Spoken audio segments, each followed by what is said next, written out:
Thank you for tuning in to the Tony the Prophet channel for week 5. I'll make one social comment about Bill Belichick. He got the game thrown out. He's worried about my players, my butt. He doesn't want Cam. He wants Cam Newton next week is what he needs, not uh, pick six Stidham, and the other stiff Hoyer should be on. He tested positive for Geritol. All right, here we go. First game, big game. Dallas versus the Giants. Go to nygunderground.com. Read my prophet's pulpit. Give you the full skinny on what's going to happen today. You got the number one offense with Dak. He's throwing for 6,700 yards at that kind of pace against the Giants defense that's improved and doing better. If Danny Dimes can't throw for 300 yards and 3 touchdowns, they should start Colt McCoy. And it's tanking for Trevor, tanking for Fields, tanking for Lance. He's a stiff. I never wanted him. Uh, Dallas, 8.5, 9 points you get. It's a lock. It's a stone cold lead pipe lock on the Giants. Giants defense is good. And 31 to 26, you cover there. Uh, Giants 0 and 5. And here's a game I love: Carolina versus Atlanta. I'm taking Carolina plus 1.5, plus 2.5. Doesn't matter. Take the money line. Here's what you got for Atlanta. They decimated it in the secondary. Donat Allen is questionable. Neal is questionable. KZ is out for the season. Hawkins is out. Rogers went through him like a knife through butter.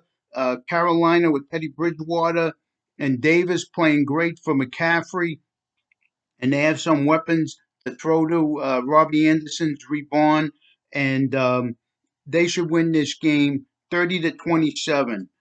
Take the money line. All these experts want Atlanta. They suck. Take Carolina. L.A. Rams versus Washington. You're getting 7.5. You win by the hook here. It's the third trip in a row in 4 weeks for the Rams to the West Coast. Chase Young is back. Washington 6-3 against the spread last 9, uh, and they're 8-2 straight up versus the NFC. So, anyways, the Washington's going to lose, but you're covered by the hook, 27 to 20. Giants kept the game within a touchdown, as bad as they are last week with the Rams, and the Rams were home. Next game, Baltimore at Cincinnati. Surprisingly, Cincinnati is 5-5 the last 10 games straight up against the Ravens. They play them well. Geno Atkins is back, and Baltimore struggled last week with Washington to put them away and cover. I think they got the push at 14. So I'm calling this Baltimore 31 to 23. Burrow's the real deal. He'll keep it close. They have some weapons too. Baltimore's been kind of sleepwalking, getting it done. But 31 to 28, 12 points is too many. Uh, take take Cincinnati into points. Here's a game I love: Pittsburgh against Philadelphia. Pittsburgh's had a week off. Philly's all beat up on the offensive line.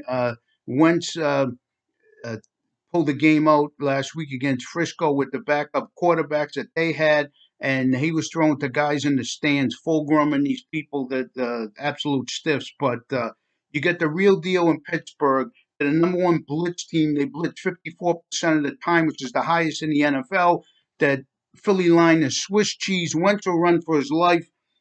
Easy game. They had a week off. Um, Pittsburgh 27 to 16, only a touchdown at home. They're good. Uh, that's a lock. Take the money. Seattle with Minnesota. I'm a little hesitant to pick Minnesota because of Cousins' primetime record, which sucks. But touchdowns just too much. Expect a big day. You could throw against Seattle, the worst pass defense in the league. Everybody cuts them up for 400 plus yards. So a big day for Jefferson, a big day for Dalen. You have Cooks to run the ball underneath, and I think 7 is too much. Um, Russ is cooking this year. They had a little bit of trouble against Miami. He wasn't cooking as well as he did previously. So Seattle's going to win 34 to 28, but with the touchdown, you cover. And again, Seattle with Russ, they're 4-0, but I just think a touchdown's too much. I'll take the touchdown. And Two more games here. Kansas City versus, well, here, let me give you New Orleans versus the Chargers. I love the Chargers getting 8 and 9 points. Herbert's the real deal. Just too many points to give away. Thomas may be back. If he is, he isn't. But Chargers D is still good. They have a few people out, but I'm calling this New Orleans 30-24. You're getting 8 and 9 points. It's a lot of points for New Orleans to give up. And then the last game, Kansas City versus the Las Vegas Raiders. You got evidence on your side, okay? Kansas City 9-1 straight up the last 10 games against the Raiders. Did Kansas City 12-1 against the spread the last 13. Kansas City 10-0 last 10 straight up. 9-0 against the spread at home. So what do we have here, children? Like I tell you every week, you have the preponderance of the evidence is on Kansas City, and we're taking Kansas City. We're taking them to win 34-20, uh, and that's an easy game. So there's the 8 good games. The other games, go to Twitter. I'll have the other games picked on Twitter. They're not quite as good. Some of them are just stay away games. And follow me at Tony the Prophet, and go to NYG Underground to read my deep dive on the Giants and Dallas. Thank you for tuning in, and have a great week.